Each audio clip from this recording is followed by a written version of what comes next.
Ooh, oh, cold Chain sounds. Chain sounds. open. Ooh. Boom, boom, boom, boom, boom. Why do ghosts have chains all the time? To indicate that they can't go through chains. Which, why can't they? Lame. Yeah, that is it. The Muppets Christmas has some flaws, Tom. Yeah, We're here yeah. today to talk about that special emotion, fear. Muppet. Yeah. Because my son just unlocked it, I guess. He is, if you ever met this boy, well, prior to the recent events, you would say to yourself, this is a boy who's never had anything bad occur in his life. He is not aware of negative things, period. He is so amiable, so friendly, so like, yeah, let's fucking have fun. Let's do it. What are we do? Like, let's at the go. Park in the South Loop, and he was playing in the sand by himself, and a mother and another kid like were approaching us, and I heard her say to her kid, "Why don't you play with that boy? He's so joyful." Yeah, I say this to Winnie all the time now. Why don't you play with that boy? He's so joyful. To continue on Thomas' point, no negative emotions. This boy is so joyful. So the issue is there's this book, and this is not the person who wrote this book, made this book, and there are many books like it. Did nothing wrong. No one did anything wrong. Honestly, like in terms of execution and premise, slam dunk. What has occurred is not your fault. This is When I Feel Scared, illustrated by Paula Bowles. And the book has a very straightforward premise, which is like, what happens when you feel scared, like what happens to your body, and then also in the dark, objects look a little different than they are in the light, and it's like that could be scary, but and then the book again shows you it's like, this is what the lamp looks like in the dark, here's what it looks like in the light, see how it's different, it's not scary, that sort of thing. Ivan's reaction to that was essentially, if I'm understanding correctly, oh, I was supposed to be scared all this time? Got it, buddy. I'm going to work on catching up real fast. It was like his brain has an emotion switchboard, and like for whatever reason fear wasn't like all the way switched over, and then this book just like fucking fully turned it on, and it was just like So here's sort of the beats with it. It did not teach him what happens when you're scared. It taught him the concept of fear. It programmed it into him. It had made him like it was an original sin situation for fear. Yep. The other thing that is, and again, I cannot stress that the people who made this book did nothing wrong. But as far as, wow, that couldn't have gone worse. This really takes the cake. It's his takeaway from this book is that because it shows everything in the dark and the light, is everything exists in a scary dimension and a light dimension. Like every object has a scary version. And so now everything is like half of the world. Okay. Yeah. And the half you see generally is only the not scary part, but there is always the scare zone waiting. And then, like, he was obsessed with this book, too. He was like, scared of it and just being like, where's the book? Like, I want to read the book. I picked him up from daycare, and, like, literally, I got his coat on him, and he was like, where's the book? Is the book in the car? like, I got to keep tabs on that book.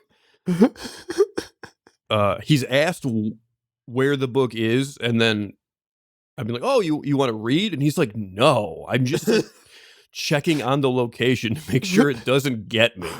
So I heard this story, obviously, and hilarious, but you have put a picture of one of the critical pages into the episode doc.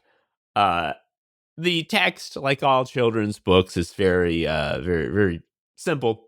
When I see strange shadows in my room, I sometimes feel scared. Now, there are many ways that you can decide to illustrate the concept of a child in a dark room things look a little different, and that's a little scary. What Paula Bowles has decided to do, and again, she did nothing wrong, is simply to illustrate the scariest fucking thing that anyone's ever drawn, to the point where I am now like getting on board of like, the dark is scary. Ivan's right. Like what? Like Yeah. there's a fucking ghost for real. Just It's a manifestation of darkness. It's like a ghost made out of darkness. You know, again, this is, I love pointing to this as an example, but it is at the end of Gurren Lagann, when like the ship itself is filling with the weight of bad vibes, and it's like liquid black hole and consumes everything. That's what's coming through the door. Yeah. So I was babysitting Ivan recently, and we were having a great time. He is so joyful, but every once in a while, his new hobby of being fucking scared would rear its head. Notably, I tried to bring my computer and put on a movie to sort of kill a lot of time, because it was a long babysit. And it's like, we need to kill an hour with a fucking cartoon, dude. I put on My Neighbor Totoro. It's a good cartoon. Kids like it. It's very simple, not a lot of plot. And then just for context, he has sat through a kid, like he saw Land Before Time all the way through. So he gets a movie. He knows what's up. Yeah, and he was transfixed by Totoro. The opening with the song and all the little, bugs marching past the text. He loved that. In the beginning, it's the family of the father and the two little girls are traveling to their new country home through the gorgeously painted Japanese rural countryside in the beautiful luminous Ghibli style. They're saying hello to all the people that they're meeting on the way there. Ivan is locked in. He is like leaning forward. When they leave someone and says bye-bye, he waves too. I'm like, this is a fucking slam dunk. He's gonna love this. He's gonna love Totoro. And he meets Totoro, he's gonna be like, that's my fucking pal. So what I forgot is, when the kids get to their rickety new country home, it's rickety and has been empty for a long time. Kind of spooky, right? Dad says, go find the attic, girls. And they find a staircase, and they look up, and the top of the staircase is dark. And Ivan completely changes and says, it's on a dime, dude. It's on a dime. Dark. Off. And I tell him, it's fine. Everything's safe. Nothing bad happens. Everyone's friendly. Off. I turn it fucking off. Did he try to close the laptop on you? He's done that too. Like, I'm scared. I am sending this away. Oh, no. He did something even more funny, which was he got up, because we're in your den. Yeah. And so I have my laptop on the coffee table. Behind it is the TV. You told me I could cast to the TV, but I don't know what that fucking means. So I did not attempt it. So he gets up because he's just like, I gotta get away from this. And so he's now looking at the TV, because like he just walked away and the TV's there.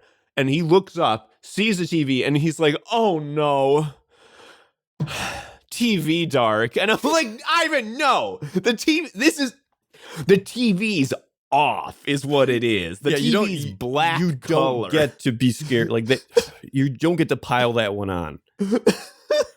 That one's not a real one. I mean, speaking of scary, you've told me this. You sent me this text apropos of nothing, and I would love to know the background. These bunnies are so scary. Yes. What were we? We were reading a book with bunnies. I think so. And he just like turned to me casually and was like, "These bunnies are so scary." And then he didn't like clarify further. And I couldn't get an answer out of him, so that was not super good. He has sorted his socks into scary and not scary, because like he's been like, just like the socks with like the darker color patterns are the scarier ones. It is. It's really great because you get to see this binary of scary, not scary, applied to things that are like not on that vector at all, and him just like trying to be like, where does it fit? I guess it's scary. I have to think that part of this is just that being scared seems cool now. It's like, oh shit, it's a cool new thing this book taught me about that I didn't even know I was supposed to be doing. I have so much ground to make up. I'm behind. Oh god, I was so confident in all my abilities before, but I'm really bad at being fucking scared. I'm hoping that he is just sort of like performing it because it's novel. And the reason I think that is because, well, one, when he was scared of the dark, he's very easily convinced to stop. I mean, like when you are telling me how to take care of him for bedtime, just show him like, yeah, it's fine. Look at the light that's coming under the door. Look at this light it's fine, right? And he's like, oh, huh. I hadn't considered that. Okay, bye. But also, you told me this thing, which is he was reading with his mother a book called "They All Saw a Cat," which is a book about a lot of different creatures seeing a cat, and they all see the cat in a different way. And Ivan had a very unique custom request for this reading of "They All Saw a Cat." Can you share with the class what it was? Yeah, I'd be happy to, and I will deliver it how my wife said it matter-of-factly to me. She was like, I was reading with Ivan. I was reading, They All Saw a Cat, and he asked me to replace a cat with skeleton. It's not Halloween. No one has said skeleton to him recently. He loves ghost sounds. He goes, ooh, he thinks it's so fun. So I wonder if this is gonna like taint Halloween. He could have been like gone. He could have had like no fear. He could have just been going through life, just pure of heart, never, ever, ever stymied by like any hesitation because of a nervous system that's scared. But no, this book, which has a cute hamster thing on it, ruined him. And like we've said before, the people who wrote this book, they know what they did. Yeah, they're awful people. They're the worst among us, and they deserve what's coming to them.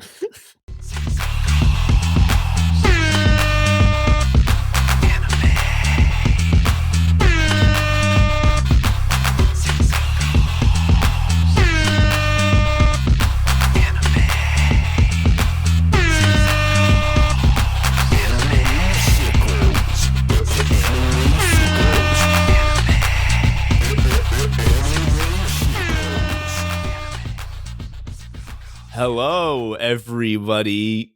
I was going to say a Crypt Keeper pun, but every dead body. There you go. There you go. Welcome to Anime Sickos Podcast, the podcast for zombies.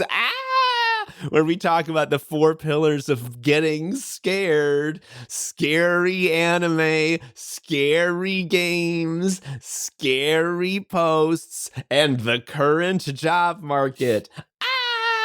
I'm Tom, an anime sicko. I'm Joe, an anime sicko. We got fear for you, but before that... Yeah, we got one scary patron who gave us 5 terror dollars. It's Colin. Oh, thank you, Colin. Thank you. If you want to give us terror dollars or perhaps fright bucks, you can go to patreon.com/anime-sickos and you can get some fucking stuff. If your dollars are not American dollars, that we would just appreciate it, because I think I'm not going long on those, you know? Yeah. Patreon lets you do it. I think they handle the conversion on the back end, because I certainly haven't been doing it on the front end. We're talking about this week, you heard the cold open, you heard the intro. This is the fear episode. What is fear? Fear is a chemical released by your brain that is, molecularly speaking, identical to ghosts. What is fear? Fear is when shit is just so spooky. What is fear? Scholars have debated this for thousands of years. Some say it is when a guy pops out and goes bleh. Others argue that it's when there's a loud sound. One thing we can all agree on is that this shit's scary as hell. Why are some things scary, but other things are not? Some theorize it's because you're a pussy. Regardless of scariness, some people are just pussies. Researchers have done a landmark study on fear and learned that it is the process of getting scared. Various beat investigators say that you get scared when Halloween beasts come out. But we have learned that some guys get scared when they get the bills. I guess it just goes to show that those people are just so stupid. Being afraid is so scary. When FDR said afraid is only being afraid, he was not joking. It's so scary. In my studies, I watched a film, a classic to many, entitled The Wages of Fear, so that I could learn to earn the wages of fear and get a job where I just get fucking yelled at and spooked all day. Turns out, it's about something else. When one is scared, what occurs in the brain? What chemical brew distills that famous liquor, fear? It is called gay-ass juice. The devil brews fear in his garage. He calls it gay-ass juice. When you see a frightened soul, do not laugh. Pity them. The devil has had them sip some of that gay-ass juice. What is fear? It is a status debuff that causes you to run around uncontrollably during combat. Damage has a chance to break the fear effect, but you gotta understand, a lot of people pick talent so their dots will never break fear. What is fear? What does it mean to be frightened? What are the mechanisms of terror? What dark chambers of the mind are unlocked with the key of spookiness? When a soul becomes scared, what are the grim results? I don't know why people keep asking me this shit. It's really starting to stress me out. Sicko mode, sicko mode, sicko mode. Sicko mode, sicko mode, sicko mode. Sicko mode, sicko mode, sicko mode. Sicko mode, sicko mode, sicko mode. Did you like that bit? That was the reason we did the fear episode. I loved writing those little I love the gags. fear.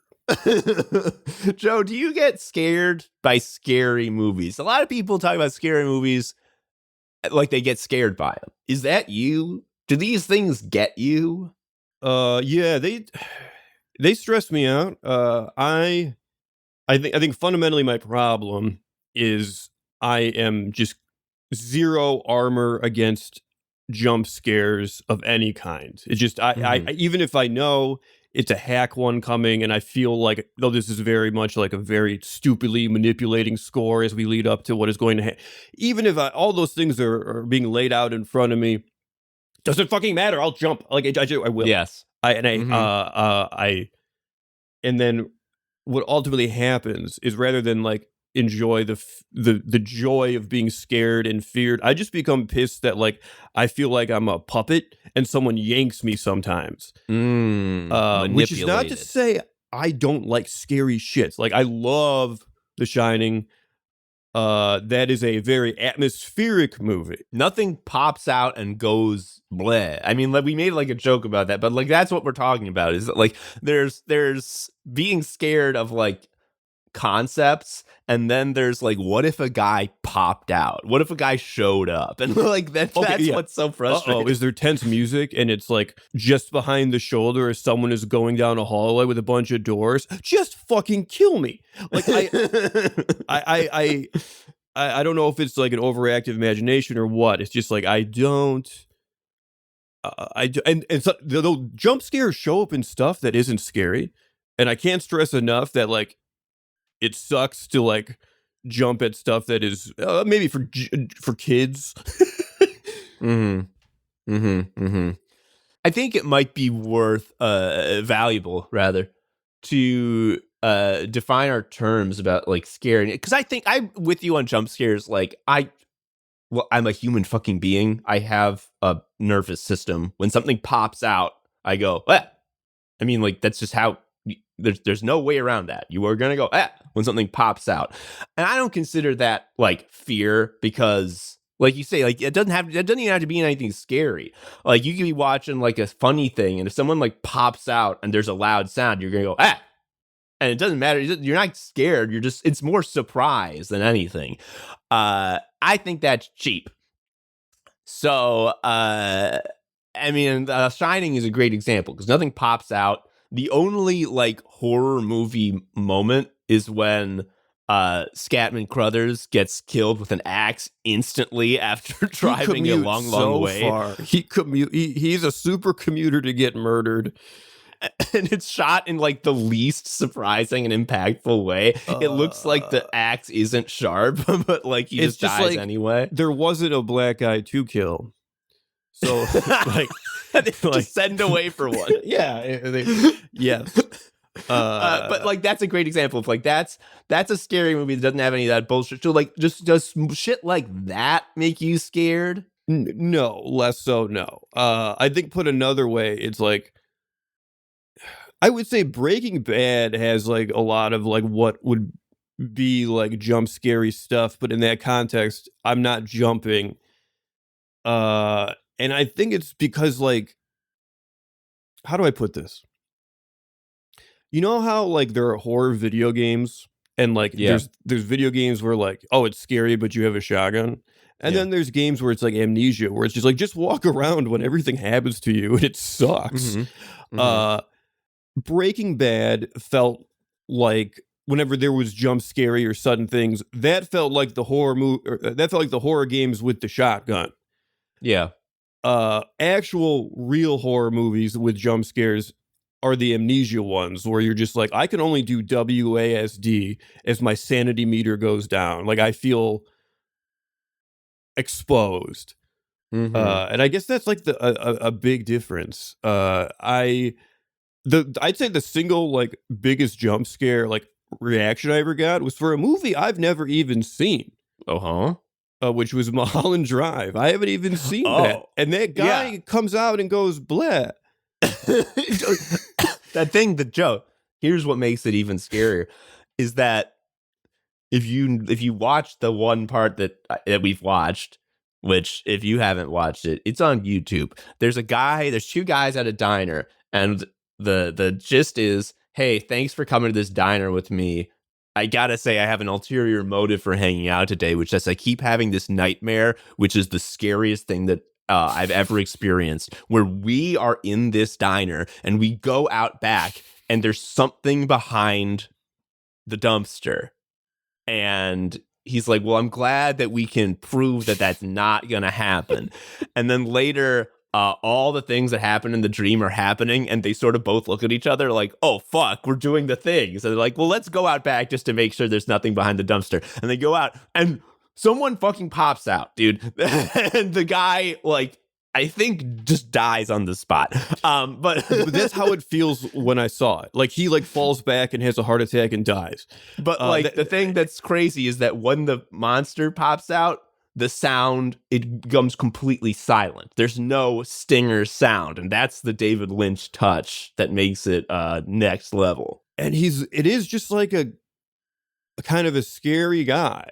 Like it's just like he's saying blah, and the lead up is just criminal. It's just like, oh, you telling me you had a dream? Just like everything that's happening. And that there's a scary guy in this dream and he's behind the dumpster of the diner, the one we're in right now. Oh man. Let's walk really, really slowly out there. It's terrifying. And okay, here's another movie I have not seen, but it is not a jump scare, but I think it is terrifying. In The Exorcist 3, there is this scene of a hospital, and it's basically like the front foyer of the hospital with the nurses station, and there's like it's shot from a middle distance. Not like it looks like they're getting B-roll of like hospital in action, and to fill in as like an establishing shot of like we're in the hospital now, and it's lingering on it like too long. Like you're like, did they forget to cut? Yeah. And it's just kind of people going around. It is night. And what ultimately happens is just like, yes, people are walking around, and then a nurse steps into a room, and then she like does something, and then she steps out, and literally immediately there is like someone with huge scissors behind her, and it zooms in and does like a slight dramatic like dun dun, but the distance, like the perceived distance, like from you and what's happening, even with the zoom in, it makes it so much scarier. And I don't know why, because it's like It's you because, were witnessing. Joe, It's because the scissors are sharp, right? at any point in any hospital in the country, there could be a scissor man. And they'll fucking get you. He's holding them at neck height, dude. We know what's gonna get snipped. And it's a perfect example of like how you can lure people into a sense of security, because like what is like one of the fundamental rules about horror, which is like, oh, if like there are people around, like you don't get axed or whatever, right? It's only like when Yeah. you're off by yourself, and it is set up to make that feel like it is people are working. Although when it does happen, it's like suddenly everyone is not there. It is wonderful. I personally, I don't get scared by scary movies. I don't know. It's just like when I'm watching them, I'm just thinking like, what a great movie. And like when a scary thing happens, I'm just like, what an effective dramatic device. It's not like if there's anything that actually like scares me, that like gets my fear reaction going, it is when there is tension regarding like an unbelievable social faux pas, where it's like, oh no, this guy is gonna say something fucking awful. Oh yeah, this is or like just they're Curb, gonna right? find out. Like, I mean, the go-to that is sort of the ultimate example. I don't think you could ever have a more potent example than that episode of Peep Show where Mark and Jez are meet these two sisters who like them and want to like go out with them and have sex with them, and it's like, maybe we can make this work, and they accidentally kill their dog and try to burn it and can't burn it, and then they're holding it in a bag, and they're like found, like, let's hang out, and they just have the bag, and in order to justify the bag, Jeremy says that it is some turkey they barbecued, and starts eating part of the dog's leg that he partially put in a fire, and is crying and is saying, Mark, eat the turkey, Mark. And with a mouthful of fucking half raw dog meat. That is far scary. Like, I watched the movie Bring Her Back recently, which is like a horror movie that's like, oh, this one's like depraved. This is like not for the faint of heart. And it was great. But like, when there was like the monsters and the gore, I was just like, cool. But when there was the part where like the social worker got brought to the evil house by the child who was like, my foster mom's fucking evil, the thing that scared me was like, the foster mom's gonna be charming, and the social worker's gonna scold the son. Like, that was like, oh god, no. Luckily, I don't think this is a huge spoiler. I think this is one of the best things the movie did. Luckily, after like 1.5 minutes of the foster mom being charming and making the social worker think like nothing's wrong at all, the evil mom drops just an insane evil bomb of like, and also I'm doing this, and the social worker's like, what the fuck are you talking about? And then like then we get action happening. I don't know. I'm seeing you're talking about Jurassic Park here.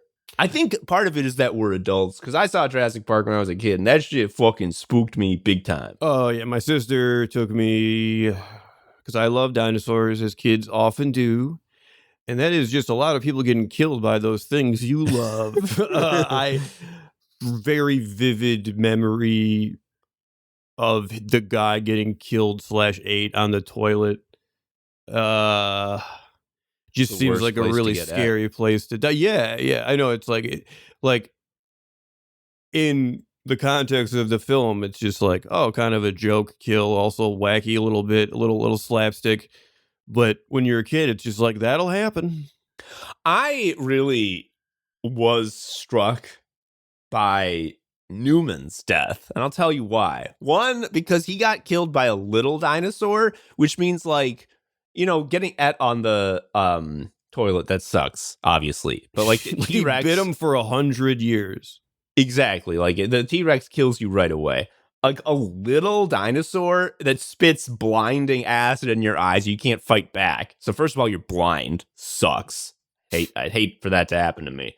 And then a little dinosaur like eats you slow. You probably like are alive for a long time. It's bad, dude. And more to the point though, is that it was Newman. And like all these other characters, these are like crazy dino guys who live lives that I could never, I would never be in their shoes. Because I would never decide to be a crazy dino guy or science man, you know? This is something that's never going to happen to me. But like Newman, like I knew Newman from Seinfeld, and like Seinfeld is guys who were just hanging out. And it's like, I'm going to hang out when I grow up. I know that. I've already made that decision. And like, you're telling me that even Newman could get et by a little dino? Oh, no. I'm just trying to rethink the scene here. He gets hit with the acid because he gets back into his Jeep, and the spitting lizard has gotten into the other seat, right? Yes, correct. Because he had to get out because he like dropped the dinosaur stuff that he was stealing from Jurassic Park. He was stealing dinosaur stuff. Okay, for money. I'm going to tell you why I'm not dying in that situation. Why?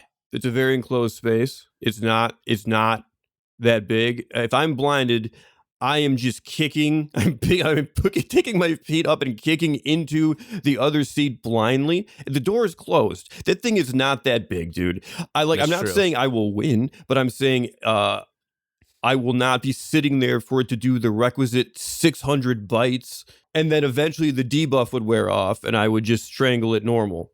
That's fair enough. That's real. They made that up though. That wasn't like that dinosaur with the frill existed, but the thing where it shot poison is like a movie magic. Yeah, thing, no, right? it doesn't have spells and and AoE attacks like it does in the movie. No, it doesn't. Not. Joe, we were talking about movies, but I want to make a slight detour into video games because you mentioned scary games, and I want to share this because I think this is an interesting observation that I've made, especially considering that a scary movie does nothing to me. The first 20 minutes, specifically, of a Resident Evil or other type of survival horror game is the most stressful experience that anyone has ever had. First day at the worst job. It is, like, I don't think it's possible that anyone has ever been more disturbed than me playing the first 20 minutes of that sort of game. I mean, like, the Holocaust was very bad. I will admit that. But partially, the reason the Holocaust was so bad is because it was consistent. You know, it kept happening. Yeah. I don't know if any single 20-minute section of the Holocaust was scarier than the first 20 minutes of a Resident Evil. What about when they're, like, about to kill you? That's pretty bad, but then, like, at least no more Holocaust. Oh yeah, you turn it off. Yeah. Sorry. No, but seriously, the first 20 minutes of the first 20 minutes of Resident Evil 7 specifically, the one where you're in the Bayou house, it's like the worst thing in the world because like the reason it's so scary is because you don't yet see the rules of the video game you're playing, and so your brain just assumes that this is real, that like you're really there and this is happening to you personally. Oh yeah, like all those people are in your living room and they're kind of small, or rather, like, and then the big woman, is that 7? Is the 7 big woman? I mean, there's a big woman, but I don't know. No, you're thinking of 8. That's a different big woman. My point was, because your TV is smaller than a regular person, the big woman would be a regular sized person. Okay, that's so scary. She's gonna get you. She's for real. Like this is first person though, too, right? Yeah. I don't want. Do we? Okay, here's the question. A little like interruption, but continues to vector, is first person the scariest perspective? I'm thinking yes, because that's how I perceive life. If I can look down and see my feet, yes. If I can't, no. Oh, you need it. I need the feet. Otherwise, I feel like it's not real. I feel like I'm a floating camera. I'm not scared of a floating camera being hurt. It's not alive. But if I have feet, that's very fucking spooky. Like as soon as you see like the tooltip tutorial pop up for how to reload, a survival horror game is no longer scary. As soon as you realize like, oh, The real game is before the credits. yeah, like actually like I have a offensive option here and I can understand the rules, and I can also begin to understand the monsters as like enemies from a video game that have like HP and move sets. This isn't scary, but like those first 20 minutes when I'm just like anything could be real.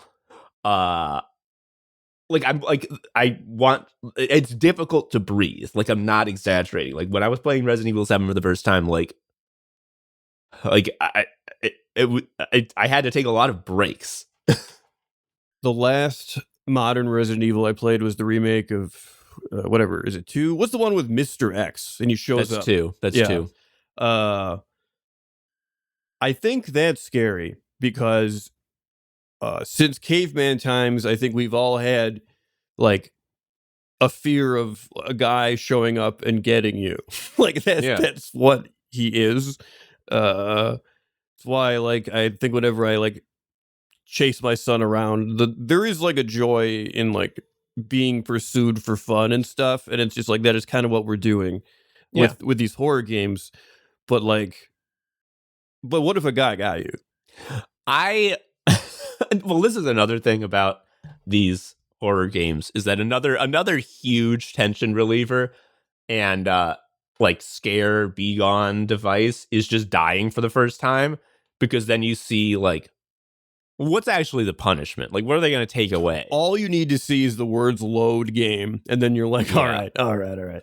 It's funny that you say he gets you, and it's in that like, oh, it's funny how vague it is. A monster pops out and gets you, ha ha ha. But like, part of what makes Mr. X not so scary in 2 is because when you first see him, you're like, I gotta get away, and he's not that hard to get away from because he walks slow. But let's say you fuck up. Let's say you go the wrong way and he doubles back and he gets or you you. go It's down. like, Oh, this door's locked. God damn it. once you see what he actually does when he gets close to you, it's like, okay, this guy has now become an object of fun because his move, this monster, this implacable force of terror, when he like gets you, is he just hits you with a haymaker punch in the face over and over till you die. He does he wind it up like a cartoon, Tom? Yeah. Okay. It would be. God, can you imagine like being chased by like a scary man with a knife, and then right when he corners you, he drops a knife and does like the put up your Irish Dukes thing? That would be pretty bad. Yeah, I would still be scared. Yeah.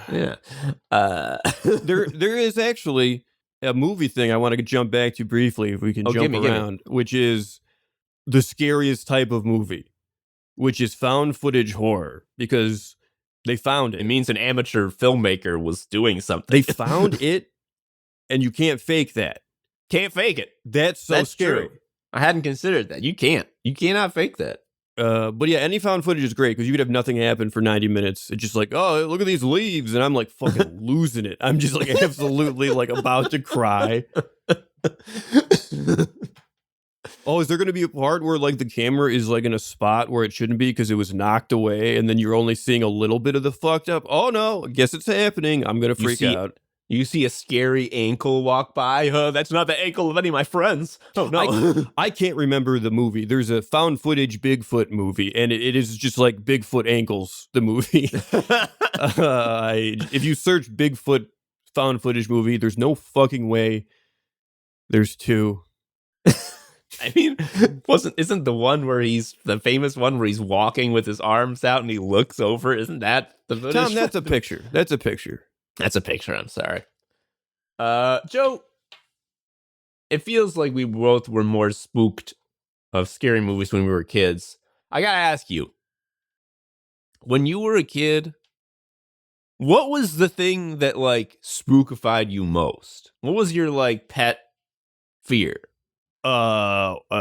Sometimes on the Muppet Show, I don't know which Muppets they were, but they were like the big mop Muppets. They would sometimes eat the smaller Muppets, and What? it freaked me the fuck out. Like it scared me so much. My sister would be like, "Oh look, come in, we're watching your show," and it would be like the Muppets with them on. I'd be like, "Fuck." The lesson that's teaching you is sometimes large humans will eat you children. Like I think the thing about it that like scars me fearly emotionally is that like the Muppets were fun, and then like all of a sudden one of them just turns and actually kills another. Okay, and like I and assume no one that the- cares. Yes, I was like, I assume no one starts fucking freaking out and like crying hysterically. Yes. Which makes it way worse. Like that everyone's okay. And so it's like, Joe, an adult might eat you, and your family wouldn't get mad. Because it happens. These things happen. The other thing is I read a bunch of stuff way too early as a kid. I read It very young, and there's a part in It where it's from the perspective of a kid. So the kid is scared because he doesn't know anything that's happening because he is a kid. It's like literally using the perspective of just like a kid that doesn't know anything to make it scarier. And the clown manifests as like a train yard hobo that's like, "I'm gonna suck your dick," and like chases him, and like it's scary because like the kid doesn't know what that means. Yeah. And it's also scary because I didn't know what that means, so I'm like, what the fuck? And I cannot stress enough that the fact that the hobo has like leprosy and like shit, he's like his skin is literally diseased. So like maybe not like a good context to introduce the disgusting leprosy thing with dick sucking. Like you see the issue. Yeah. I'm not going to explore this further because I know it is an evil thing. Shit, that's scary. It is. I don't And like like looking that. back on it, it's like he's got some sauce when he's like, I guess, not terrible. With the hobo? No, I just meant Stephen King in general. Like that is like no, yeah, yeah, he can really do the dome the hobo gives. I don't even notice the scabs.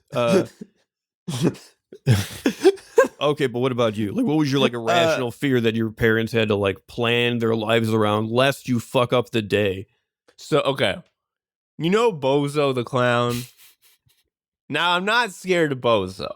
I wasn't scared of Bozo. But you know about Bozo. He would be on the TV. He had his show. His hair went out to the side. He was dressed in Bozo his sailor buckets. suit.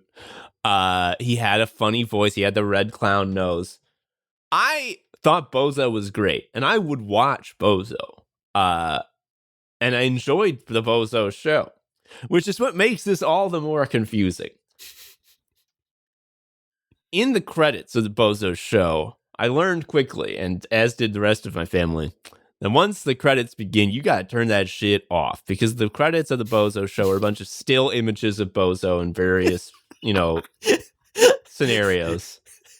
I love when there's a hard time limit on something for a kid. It's like, oh, you can't let it get to here. Yeah, Bozo doing this, Bozo doing that, Bozo with the Bozo buckets, Bozo with his other clown friend, who I never really understood what the point of his other clown friend was. He was like a hobo clown, and I'm just like, get him off. Yeah, he was trying to suck Boo! everybody's dick. It was awful. Not appropriate for a kid's show. It was really, really thoughtless. But one of the still images was Bozo looking directly at the camera. His eyes were bulging wide, perfect circles, and he was doing a O with his mouth. He had his lips all curled out, and his mouth was in a perfect O. And so, consider this.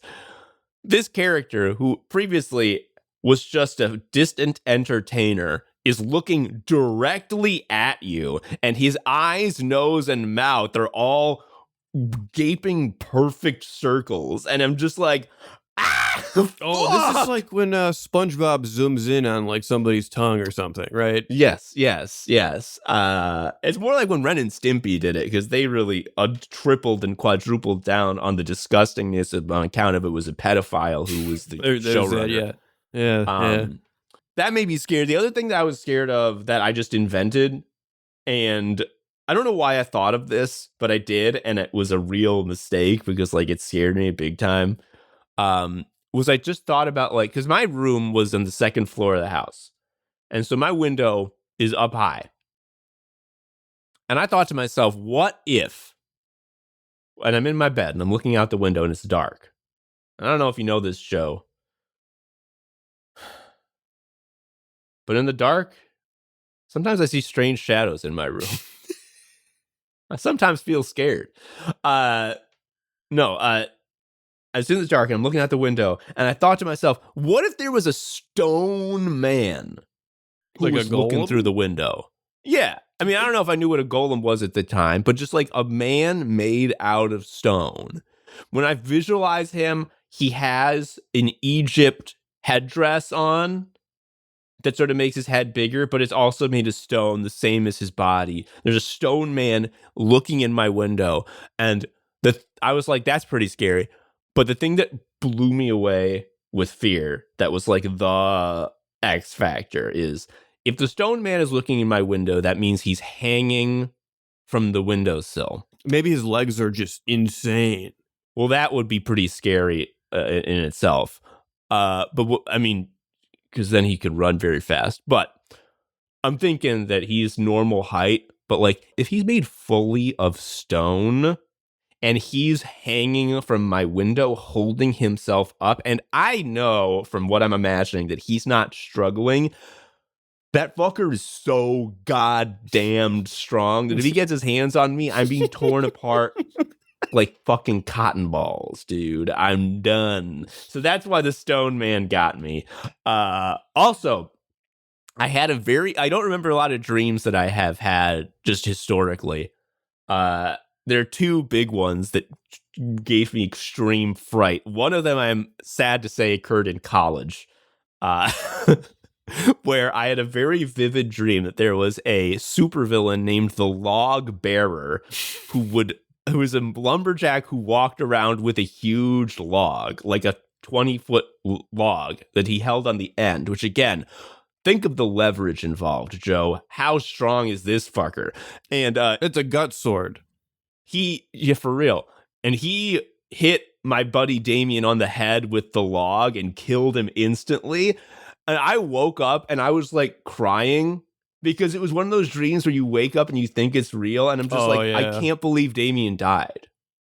And it took me like 20 minutes to realize like the log bearer is not real. That's not a real guy. Damien's alive. And also this one happened when I was a child. I'd been playing a lot of Golden Axe for the Sega Genesis. And I had a dream that the dwarf from Golden Axe was huge. I'm talking like 50 feet tall and walking around. They're famously short, Tom. Yeah. Well, imagine if there was a normal guy who was similarly scaled up. He would be even taller. But he was huge. I remember in my dream that even though he was huge in the real world, he still looked like a Sega Genesis sprite. And if you've played Golden Axe, you know that this dwarf's magic spell is to lift his hand in the air and lightning comes down and zaps everybody.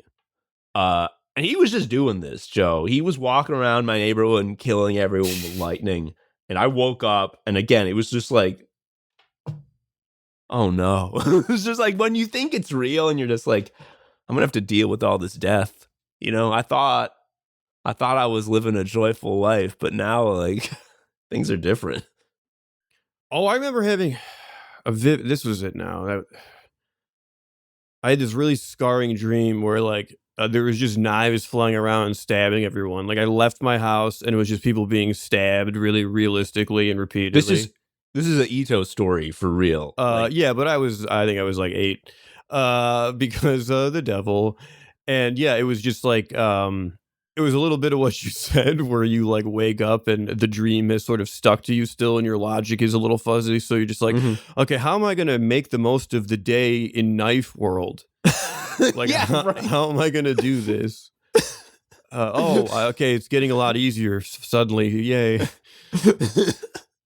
That is just, I mean, when I say that's an Ito story for real, I don't mean that there is one like that. I'm just like, that would be a perfect Junji Ito short story where it's like, it is never explained why the knives showed up. No one ever really does any work to figure out what the cause is or what we can do about it, because everyone just sort of knows that it's pointless. And it's just like, the only thing we can do is just do our best. Keeping on.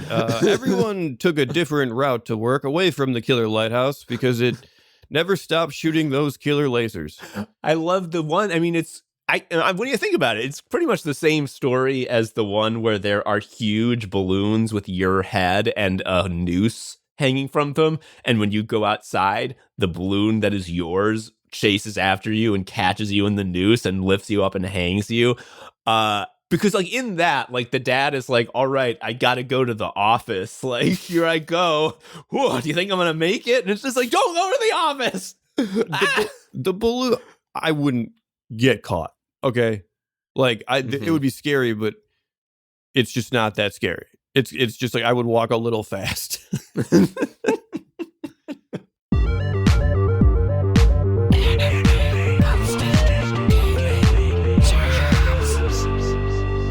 Tom, let me tell you about my business idea. I thought I said this on the show earlier, but it doesn't matter because the context is too perfect not to. It's fear, fear, fear. Scary, scary, scary. What is the most perfect small business? None. But if there had to be one, it would be a haunted house. So I have created the haunted house that will like make you shit yourself in fear. Like this is the real one for haunt heads when you want to be scared. And this is how it is. When I first thought of this, it was $20. Now it's $40. Okay, it's $40. Yeah. You pay me $40. And then I take you into the haunted house. And then I take you into the bathroom of the haunted house. And then you sit on the toilet in the stall. And then someone just sort of like jiggles the handle for 20 minutes. And then you're like, I'm in here. And they're like, hello? Hello? Hello? And it's like 20 minutes of that. And it's so stressful that you have to sign a waiver because people are going to fucking die. I mean, it's a mercy that you're already on a toilet. Yeah, and that's it. Am I the person jiggling the handle? You don't know. That's what makes it scary too. Like, you don't know. But that's based on literally real life. Hell yeah. We're the anime Sickos, and we're here to say anime is bad in a war crimes way. Folks, you may know about Supper Mario Broth. If you don't, what a treat I have for you. Supper Mario Broth is a account that is on social media. I know he's on Blue Sky because I'm looking at it right now. I think he's on other things. I think he was on Tumblr.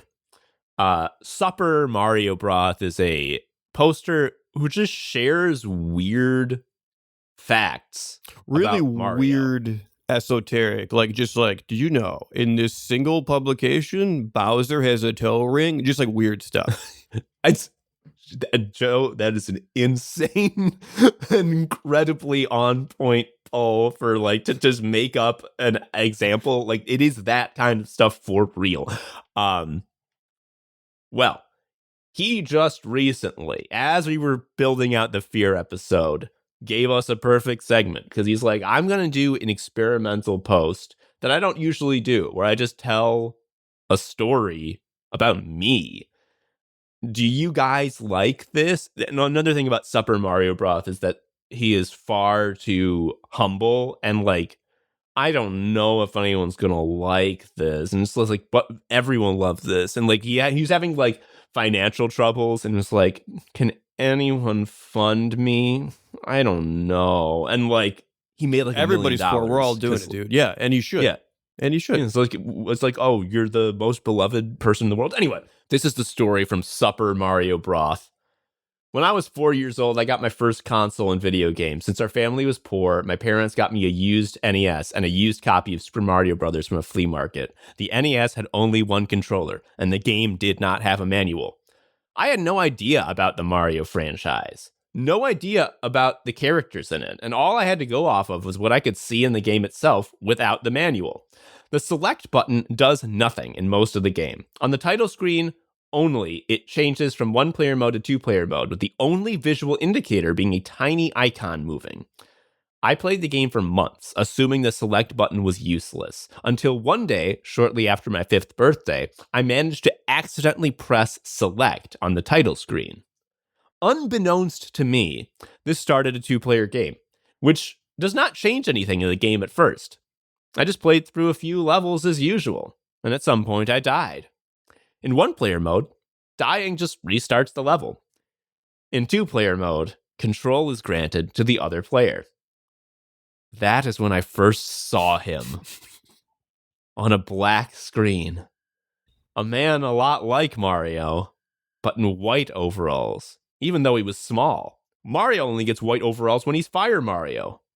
I was taken aback, but immediately thought I must have found a secret or glitch, and I waited for the level to load. But the man just stood there. No matter what buttons I pressed, I could not make him move, since he was waiting for player 2 input, and I did not have a second controller. All I could do was pause and unpause the game, but the man would not listen. And then I noticed it. At the top left corner, a name different from Mario. It was Luigi. I was very scared. This did not seem normal. I did something very wrong, I thought. I turned off the game and ran to my mother. Mom, I cried. I was playing my game and there was a white man. Mario was gone, and the white man was in his place, and he would not move, and his name was Luigi. Now, note that I accidentally misread Luigi as Luigi, and in German, the word Lüge means lie or untruth. I sounded like I was trying to convince my mom that there was a man named Fakey. Obviously, from my mother's perspective, this sounded ridiculous. Either you are pranking me or the game is pranking you, she said. I went back to the game and over the next weeks tried everything I could to make Luigi appear again. But since I had no idea what I did, I couldn't. Eventually, I did conclude that the game was in fact trying to scare me on purpose. Yes. Unable to reproduce the effect, I can only conclude that Luigi is real, and I just haven't done the ritual correctly yet again. That is such a good... Yeah, I don't really know much because I'm a kid, so there's some blanks here that are not getting filled in. But here's how I perceive it, that I love. This is, Joe, this is what I was talking about with, like, the Resident Evil games, the survival horror games stop being scary once you grasp the rules of what the game is doing. Like, what is you understand as adults that the game is a programmatic thing that must follow strict rules because we know that it is code running it all. When you were a kid, like, video games is magic. It's another world that really exists. And like, there could be fucking anything in there. You could unlock Master Hand. You don't know. Why not? Makes sense to me. As an adult, we know like it would be impossible for a character like Master Hand to have a moveset that worked with the gameplay of Super Smash Brothers. So obviously you can't. But as a kid, it's like anything could happen. Like, Luigi could be an evil white man who wants to get you. You don't know. Well, he doesn't want to go anywhere, remember? He just wants to take up space. Yeah, I guess that's true. That's pretty scary. But he's stopping you from playing Mario nonetheless. You understand? Yeah, you can't play when he's around. Scary white man. There was a white man. There was a wait. It was a wait. Oh no. Oh wait, man. I love this shit. Super Mario Broth. Please tell more stories about the scary white man. I would love that. Never been horny. Never been horny. Don't tell the paper that I ever got horny. Let's close out the fear episode with a let's end by setting some terms. yeah. Yeah, that's a thing that smart people do, is that they define their terms at the end after they have stopped being relevant. So we have a word for fear. It's fear, but we also have spooky. Spooky. So I think we need to tease these things out because they're both real, to be clear. I'm not saying spooky is fake, but when we were discussing everything previously, that was strictly fear. It was not spooky. And so I am about to hit you with an incredible revelation that's just gotten me. Because when I was thinking about this in preparation for the episode, I was thinking of it because you're giving me the dichotomy of scary v spooky, which is interesting. What's the difference? But what I had thought of was being scared versus being spooked. And I am shocked to think that I think I might actually have opposite definitions for both. Do you want me to explain where I'm coming from here? Yeah, let me hear what you're thinking. Okay, so my thought was, to keep it short, my thought was that to be spooked is by stuff that just happened. Like if you, like I got spooked is like a guy, like a skeleton popped out and I went, I got spooked, like a jump scare. But like if I'm like thinking about mortality and like, you know, I'm closer to 70 than I am to my birth, I'm not spooked by that because nothing popped out, nothing happened, you know, but I'm scared. Oh, I see. I agree with this. I think what you were teasing out specifically is that something that spooks you is over. The skeleton goes back in the closet. The snakes go back into the corn nuts can or whatever that fucking thing is. Mm-hmm. But the fear, like there's nothing that's going to resolve the I'm closer to 70 than a nude baby. You know what I mean? Like it's not, well, dying, but you know what I mean? Yeah. Well, not only will nothing resolve that, part of what makes it so scary is that every day it gets worse. Yeah. Something spooking you will turn your hair white and make your nails very long. Yes. I think we need to think about end states here. What is terminal fear? What is terminal speak? Terminal fear speaks. Terminal spook. I'm sorry. What is terminal fear and what is terminal spooked? Terminal fear is you are the frail girl protecting the angel's egg. I was gonna say you fucking die. You just die. Oh, that too. Like you Mulholland Drive.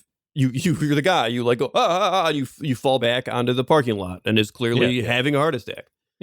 Death is, I think, the ultimate form of being frail. You really can't get no frailer than dead guy.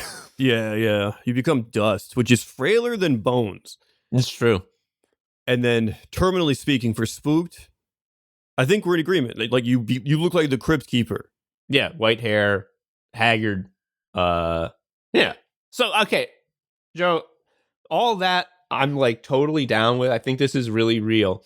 The thing that's really getting me is that if we, we're defining the being scared and being spooked. But if we talk about scary and spooky, the adjectives versus, we were just describing states of being, and now we're describing adjectives. I think when you turn the words to adjectives, the meanings flip entirely. Because what is spooky? Like an eerie sound, a strange feeling, an aura, like a spooky. If I'm talking about like there's a spooky house, it means like I heard a story about something that happened in the house, and the house is old, and the house is dark, and there are cobwebs on the house. None of these are things that are happening. When you're spooked, it's by something that happened. It's by a skeleton popped out and went, I'm spooked. But like a spooky house, nothing is happening. If I'm in a house and like there is like faulty wiring that's sparking and also a scissor man is trying to get me, I'm like, this is a scary house. It's opposite. You see what I mean? Mm-hmm. Mm-hmm. What do you think that's about? I think the devil made it like that. I do. I do. Sicko mode, sicko mode, sicko mode. Sicko mode, sicko mode, sicko mode. Sicko mode, sicko mode, sicko mode. Sicko mode, sicko mode, sicko mode. The fear episode. We've done it. That was great. I loved that one. I knew it. I was really looking forward to recording this, and you were right to. Oh, the other fear-related thing we didn't bring up, I'll be quick about it, is Bachelor's Grove, Illinois, which is supposedly like the most haunted place, one of the most haunted places in the country. Where all the guys with no bitches went. I've never been there. One time I was in a car with people and they were like, "We're gonna go to Bachelor's Grove," and I'm like, "I'm done." Like I'm not going. I'm not like a believer in ghosts, but like it's a great way to be proved wrong. One of the things people say appears there, and there's like a bunch of different things. There's a fucking house. Okay, there's a ghost that shows up that's a haunted house. Do you understand me? There's the haunted house does not contain ghosts. It is the ghost. It is the ghost. So I can only imagine, and this would happen to me, and it would suck. I'm just walking, and then it would just spawn around me, and that would be so scary. But yeah, look at the Bachelor's Grove. Just search for it. I'm sure there's a wiki about hauntings that has a lot of information on it, but people say there's a house that shows up, and it's just like, if this place is so like haunted that like people aren't sure if a house shows up, like I don't need to be there. Luckily for me, I would never go to Bachelor's Grove because I'm married with my wife. Sucks to be a man with no bitches, but I simply don't understand what that life could be. Imagine you're like taking the census and you're just like, "Hello, who lives in this house?" And the house is like, "I'm a ghost, bro." And you're just like, "Ah, fuck. There's all this mail here." Anyway, that's all the time we have for Anime Sickos. I hope I didn't scare you too much. Ooh. Woo. I've been Tom, Anime Sicko. I've been Joe, an Anime Sicko. We'll see you next time. It won't be so scary then. This is the only scary one. Bye-bye. Bye. Thank you for listening to Anime Sickos. I've been Tom, a sicko. You can follow me on Blue Sky at Tom Harrison. Joe was also a sicko. You can follow him on Blue Sky at Sharia Uncle. You can follow Anime Sickos on Blue Sky at Anime Sickos, or email us at animesickos@gmail.com. You can give us money at patreon.com/Anime Sickos if you want. Please leave us a review or something. I don't know. Tell a friend. Anyway, until next time, bye.